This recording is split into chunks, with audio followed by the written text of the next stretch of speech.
Hi everyone, to the next part of Lecture 2. We're going to be looking at aqueous solutions in Lecture 2G here. So when we say something is an aqueous solution, what we mean is that we are using water as a solvent. And most of the solutions that we deal with at this level of chemistry have water as a solvent, so they're very important to examine. Now, why do we want to use water as a solvent? And what makes it such a good solvent? Because it's good, that's why we use it so frequently, I guess you could say. But what is it that makes water a good solvent? Well, if you go back to when we were looking at polarity just a little bit ago, water is a fairly polar molecule, which means it has that delta plus and delta minus. And a lot of the things that we are trying to dissolve into solution are also either polar or even ionic when we're looking at salts. And so water interacts with a lot of different materials to bring them into solution. Not everything, obviously, but a very good number of them. It is also very abundant, which means it is very inexpensive. So those two things really make it a very nice solvent. Now, when we're making solutions, one of the most common ways that we express the concentration of a solution is something called molarity. And this is where we're looking at the moles of solute. So the solute is physically what we're dissolving into a solution, and that's divided by liters of solution, so the overall solution. So the moles of solute divided by the liters of solution. Notice it is not the liters of solvent, it's the liters of solution, and those things are different. So the liters of solution actually takes into account any of the mass taken up by the solute itself. Okay, so if you were to take a certain amount of solute and add a liter of water, you wouldn't be able to calculate your concentration very easily because you would have more than a liter of solution, and that might be hard to get an exact number. So what you would do is you would add a certain number of moles of solute into some kind of flask, and then you would dilute that up to exactly 1 liter with water, and that would account for the volume taken up by the solute as well. So that's how we express molarity. Now notice that we have two different units there. We have moles of solute and we have liters of solution. And anytime, again, you have something per something else, we automatically have a conversion factor. So molarity is a way of converting between moles of solute and liters of solution. An example of that would be if we have a 0.37 molar nitric acid solution. So let's look at that little bit right there. So 0.37, that tells me how many moles for every liter of solution I have of HNO3. HNO3 is nitric acid. The M that's written right here we say as molar, and that just gives us the unit for molarity. So that solution has a 0.37 molarity to it, to its concentration. And that means that for every liter of solution, I have 0.37 moles of HNO3. So again, molarity becomes that way of expressing concentration as well as a conversion factor between moles and volume. There are other types of concentrations, lots of different ones. It just depends on the situation and what you're actually measuring and your conditions under which you're measuring it. As you go into different chemistry courses, you may see some different ways of expressing volume. So let's look at an example here. And we're not going to do anything with this example, but this will give us an idea of what we could do with molarity. So let's say we have 0.38 grams of sodium nitrate, NaNO3, and we dissolve that in enough water to make 50 milliliters of solution. And we want to know what is the solution's concentration, what is its molarity. Okay, so we would need to take those grams of NaNO3, turn them into moles, and then turn my milliliters of solution into liters. And once I have those two values, I can just divide the moles by the volume in liters, and that would give me the molarity of that solution. I mentioned that molarity is a conversion factor. A lot of times molarity is calculated for a given amount of solute, for a given amount of solution, just like we saw in that example there, but it is also a conversion factor that allows us to convert between volume and moles. So if I have a certain volume of solution that has a certain concentration in molarity, I can figure out how many moles that volume would have of a given compound.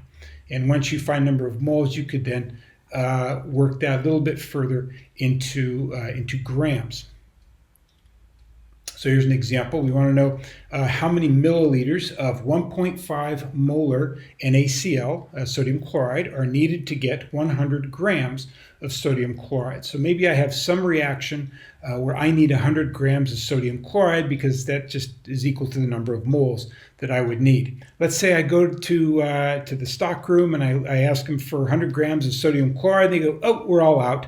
But I have a solution. Maybe you can evaporate all the water and you can get the amount of sodium chloride that you need. So let's see, what do we know and what we need to find? We know how many grams we want. We know we want 100 grams, but we don't do much in grams, so we need to figure out moles. Once we find the moles, we can use that 1.50 molarity to convert between the number of moles I need and the volume of that solution that I need in order to get that, and then we can convert the volume to its proper units. So let's take a look at that. We have 100 grams, and I need to convert that 100 grams into moles. And so we have our molar mass of sodium chloride right here. I'm going to go ahead and just go like that. So that's my molar mass of sodium chloride. Okay, molar mass can always be expressed in two different ways because it is a conversion factor. Okay, I can say it's 58.44 grams per 1 mole, or I can say it's 1 mole per 58.44 grams. A lot of times people ask me, where did that number come from? Well, my chemical formula is NaCl. So from the periodic table, I take the molar mass of sodium and the molar mass of chlorine, and I just add them together, and I get the molar mass of sodium chloride. Okay, so here we have our grams canceling out, and that's going to give us 1.7111 moles of sodium chloride. Okay, so now we know how many moles of sodium chloride we have. We want to know how many liters of our solution is that going to take.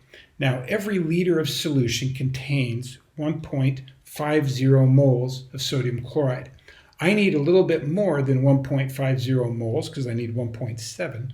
And so I should expect my calculation to give me just a little bit more than 1 liter.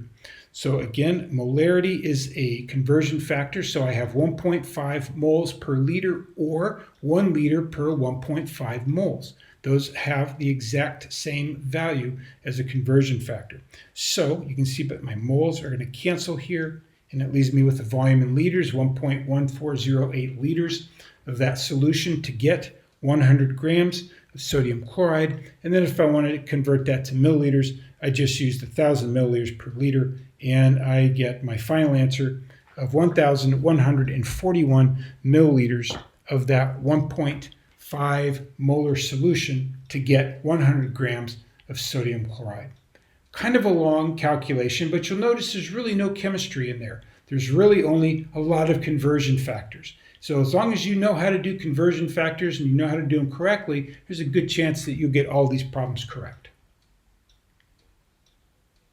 And last thing I want to look at, we looked at reaction stoichiometry in our last lecture installment there. Now we want to look at solution stoichiometry. We're just going to look at it just very briefly because it's really not much different from regular reaction stoichiometry. The only difference is rather than measuring out grams of a solid material, what we're doing is we're getting our moles from our volume and concentration of material. So I can go from the volume of A to the amount of A here using the molarity. Okay, I go from amount of substance A to amount of substance B using the stoichiometry and the balanced reaction. And then I can go back from moles of B to volume of B, again using a molarity of that solution. Okay, so this would be molarity of A and molarity of B.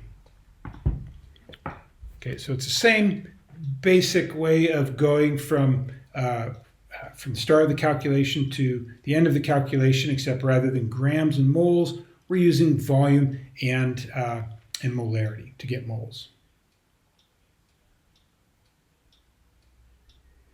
And so here's something that we also do with our aqueous solutions is we don't only make them from scratch from a solid like we just saw.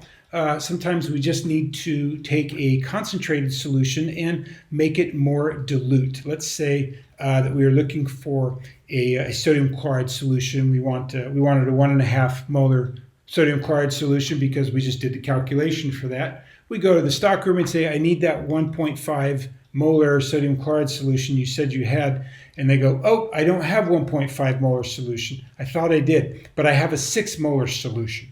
So you can dilute that down to get how much you need. Okay, so if you need to make that solution more dilute, you need to calculate the amount of, and this would be stock solution here.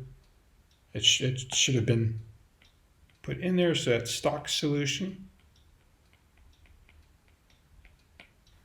you need and how much final solution that you want. Okay, so when we look at how this gets derived, when we look at molarity, we know that molarity is equal to moles over volume. Okay, and we can manipulate that equation around to say that moles are equal to volume times molarity. Okay, that would be done just by moving volume over here, or going this other way over here, we can say that volume is equal to moles over molarity. I could just move this guy over here and get that. Okay, so I have 3 different equations there. Now, when we make a solution of a diluted solution, we haven't changed the number of moles of material. All I'm doing is adding water. I am not changing the amount of moles of the actual chemical in that solution, since I'm just adding water. It's a little like taking like a juice concentrate, so like a frozen juice concentrate that's had all the water removed out of it. It's a very concentrated substance, but you wouldn't just want to drink it like lemonade or orange juice or something. You wouldn't want to drink it because it would be too strong. And so what do you do to it? Well, you dump out a little can and you dilute it to like 1.5 liters, and now you've got a nice tasting juice after you've diluted it because it's gotten to the appropriate concentration that you want. You haven't changed how much fruit goo was in your drink, you only changed how much water was in there. Well, this is the same thing we do when we're doing the dilution method. So in doing that, we can think of the number of moles that I have in my initial solution and the moles that I have in my final solution are going to be the same. The only difference between my starting solution and my final solution is going to be the amount of water in there, or the final volume. And so since moles are equal to moles, we can take this equation here in purple and set them equal to each other. So I can say that the molarity times the volume of my initial concentration, or M1V1, is going to be equal to the molarity times the volume of my final solution. Okay, so generally when you're doing a dilution problem, you know 3 of those variables and you're just looking for the 4th. Okay, most often you know the volume and molarity that you want of your final solution, so you know your M2 and your V2, and then you get your M1 from the jug that you're actually looking at. So you're just asking yourselves, how much of that stock solution do I need to dilute up to the final volume that I want to get the molarity that I want? Okay, you'll see some problems like that in the back of the chapters of your textbook. Well, that finishes out this little lecture installment. If you have any questions on any of the content in here, make sure that you contact me.